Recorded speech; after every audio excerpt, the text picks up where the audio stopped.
નમસ્કાર દોસ્તો, શાંતિશ્રમ ન્યૂઝમાં આપનું સ્વાગત છે।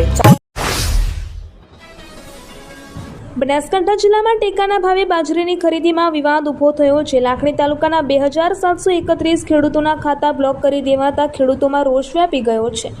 આ મામલે ખેડૂતોએ જિલ્લા કલેક્ટર કચેરી ખાતે પહોંચીને આવેદનપત્ર સુપરત કર્યું હતું।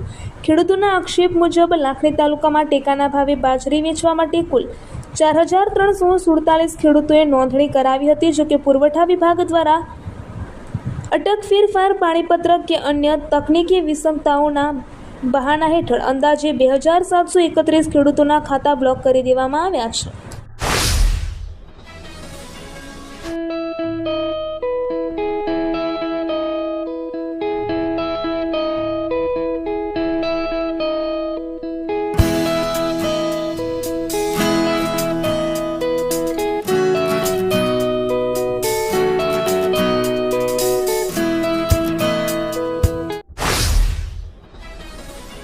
બનાસકાંઠા જિલ્લા પંચાયતની ભાજપ સત્તામાં આવ્યા બાદ પ્રથમ સાધારણ સભા યોજાઈ હતી।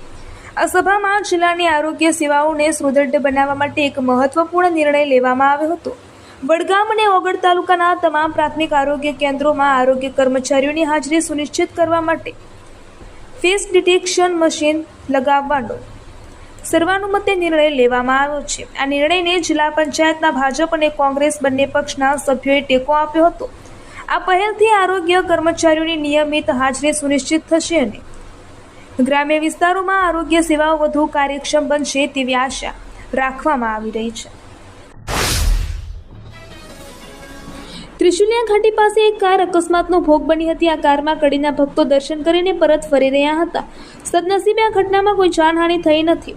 પ્રાપ્ત માહિતી મુજબ કારના ચાલકે સ્ટીયરિંગ પરનો કાબુ ગુમાવ્યો હતો, જેના કારણે કાર અનિયંત્રિત બની હતી।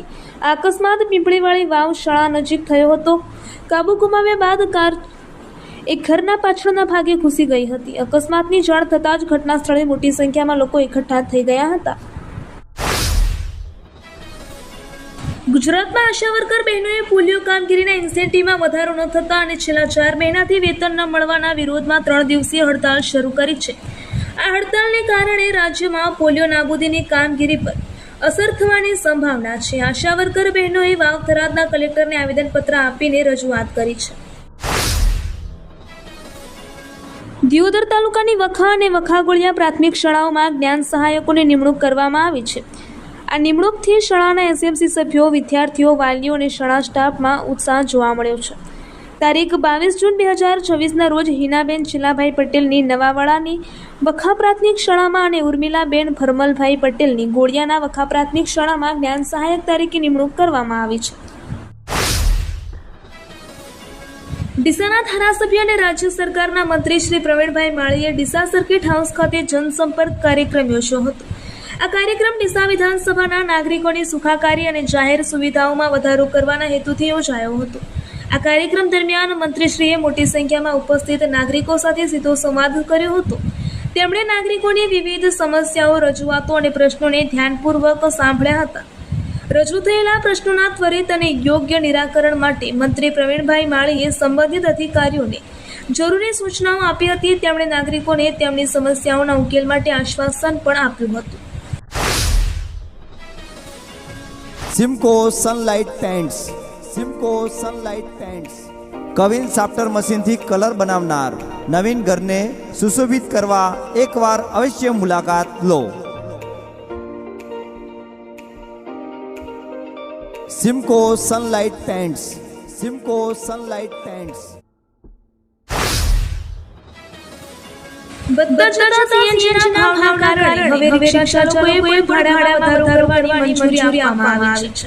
અમદાવાદ રિક્ષા ચાલક એસોસિએશનની ગાંધીનગર ખાતે ટ્રાન્સપોર્ટ કમિશનર કચેરી બેઠક મળી હતી, જેમાં રિક્ષા ચાલકોને ભાડામાં વધારવાની છૂટ આપવામાં આવી છે। રિક્ષાઓનું મિનિમમ ભાડું 20 રૂપિયા હતું, જેમાં 5 રૂપિયાનો વધારો કરીને 25 રૂપિયા કરવામાં આવે છે। રિક્ષા ચાલકો પ્રતિ કિલોમીટરે 15 રૂપિયા લેતા હતા, જેમાં 5 રૂપિયાનો વધારો કરી 20 રૂપિયા કરવામાં આવ્યો છે। અંદાજે 3 વર્ષ બાદ રિક્ષા ચાલકોને ભાડામાં વધારવાની મંજૂરી આપવામાં આવી છે। ગુજરાતમાં સામાન્ય રીતે 15 જૂનની આસપાસ આવતું ચોમાસું આ વર્ષે અલ્નિનોની પેટર્ન અને સાયક્લોનિક અસરોના કારણે લંબાયું છે। સાર્વત્રિક વરસાદ ન થતાં ખેડૂતોની વાવણી ખોરવાઈ છે. જો કે આજે 22 જૂન વહેલી સવારથી જ સુરત શહેર અને આસપાસના વિસ્તારો, વલસાડ, અમરેલી, નવસારીના ઇટાળવા, જામલપુર, તાપીના વ્યારા, વાલોડ સહિતના ગ્રામ્ય વિસ્તારોમાં ધોધમાર વરસાદ પડતા સ્થાનિકોને ગરમીથી રાહત મળી છે. રાજ્યના પૂર્વ અગ્નિવીરો માટે મુખ્યમંત્રી ભૂપેન્દ્ર પટેલે મહત્વપૂર્ણ નિર્ણય જાહેર કર્યો છે. રાજ્ય સરકારના વિવિધ વિભાગોમાં વર્ગ 3 સંવર્ગની સીધી ભરતીમાં હવે પૂર્વ અગ્નિવીરોએ 20% અનામતનો લાભ મળશે. આ ઉપરાંત ભરતી પ્રક્રિયામાં શારીરિક ક્ષમતા કસોટીમાંથી મુક્તિ તેમજ ઉપલી વય મર્યાદામાં છૂટછાટ પણ આપવામાં આવશે. કિસાન કોંગ્રેસ અને કોંગ્રેસ સંઘર્ષ સમિતિ દ્વારા ખેડૂતો મુદ્દે વધુ એક યાત્રા કરવાની જાહેરાત કરાઈ છે. ગુજરાત કોંગ્રેસના જ નેજા હેઠળ ખેડૂતોના પ્રશ્ન મુદ્દે આગામી 26 તારીખથી વજ્રવાણીથી પગપાળા કાશીથી કાઢીને અલગ અલગ ગામડાઓમાં ફરશે. તો બીજી યાત્રા સુરેન્દ્રનગરમાં ધાંગધ્રાથી કાઢવામાં આવશે. તેમાં પણ ખેડૂતો અને કોંગ્રેસના નેતાઓ પગપાળા ગામે ગામ જશે. તે બાદ બંને યાત્રા ભેગી થઈને દ્વારકા પહોંચશે. ગુજરાત રાજ્ય સરકાર દ્વારા શિક્ષણના સર્વત્રીકરણ અને કન્યા કેળવણીને પ્રોત્સાહન આપવાના ઉમદા ધ્યેય સાથે આગામી 23 જૂન, 24 જૂન અને 25 જૂન 2026 દરમિયાન ત્રિદિવસીય શાળા પ્રવેશોત્સવ 2026નું ભવ્ય આયોજન કરવામાં આવ્યું છે. ખેતી, પશુપાલન અને સહકારી સમૃદ્ધિના ગઢ ગણાતા બનાસકાંઠા જિલ્લામાં પ્રગતિનો પ્રવેશોત્સવ અંતર્ગત છેવાડાના વિસ્તારો સુધી શૈક્ષણિક પરિવર્તન લાવવા માટે વહીવટીતંત્ર સજ્જ બન્યું છે. આ શૈક્ષણિક મહાયજ્ઞ દરમિયાન રાજ્યના મંત્રીશ્રીઓ, પદાધિકારીશ્રીઓ અને ઉચ્ચ અધિકારીઓ જિલ્લામાં ફાળવેલ તાલુકા મુજબ નિયત 95 રોડ પર આવેલી કુલ 1589 પ્રાથમિક અને માધ્યમિક શાળાઓની પ્રત્યક્ષ મુલાકાત લેશે. આ અધિકારીઓ નિયત સમયપત્રક મુજબ દરરોજ સવારે 8 વાગ્યાથી શરૂ કરીને 3 તબક્કામાં શાળાઓમાં પ્રવેશોત્સવ કરાવશે અને રૂટ પૂર્ણ થયા બાદ શાળા વ્યવસ્થાપન સમિતિ સાથે સમીક્ષા બેઠક પણ યોજાશે. ગુજરાત સરકાર દ્વારા શિક્ષણના સાર્વત્રિકરણ અને કન્યા કેળવણીને પ્રોત્સાહન આપવાના ઉમદા ધ્યેય સાથે આગામી 30 જૂનથી 25 જૂન 2026 દરમિયાન ત્રિદિવસીય શાળા પ્રવેશોત્સવ 2026નું ભવ્ય આયોજન કરવામાં આવ્યું છે. ખેતી, પશુપાલન અને સહકારી સમૃદ્ધિના ગઢ ગણાતા વાવ-થરાદ જિલ્લામાં 100% નામાંકન અને શૈક્ષણિક પરિવર્તન લાવવા માટે વહીવટીતંત્ર સજ્જ બન્યું છે. આ 3 દિવસીય મહોત્સવ દરમિયાન રાજ્યના મંત્રીશ્રીઓ, પદાધિકારીશ્રીઓ સહિત ગાંધીનગર સ્થિત ઉચ્ચ કક્ષાના વરિષ્ઠ અધિકારીઓ વાવ-થરાદના અંતરિયાળ અને સરહદી વિસ્તારોની મુલાકાત લઈ બાળકોને ઉત્સાહભેર પ્રવેશોત્સવ કરાવશે અને એસએમસી અને એસએમડીસીના સભ્યો સાથે સમીક્ષા બેઠક પણ યોજાશે.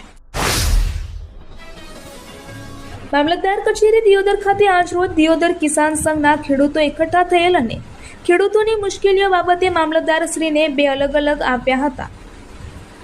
ભારતીય કિસાન સંઘ દિયોદર દ્વારા ટેકાના ભાવે બાજરીની ખરીદી કરવા તેમજ ઓનલાઈન બ્લોક કરેલા ખેડૂતોને ટેકાના ભાવે બાજરી ખરીદી કરવા 2700 ખેડૂતોની ઓનલાઈન સામે 1500 ખેડૂતોને જ કર્યા બ્લોક. તેમજ વડિયાથી છેરડા નર્મદા પાઇપલાઇન ઝડપી પૂર્ણ કરવા માંગણી કરેલ છે.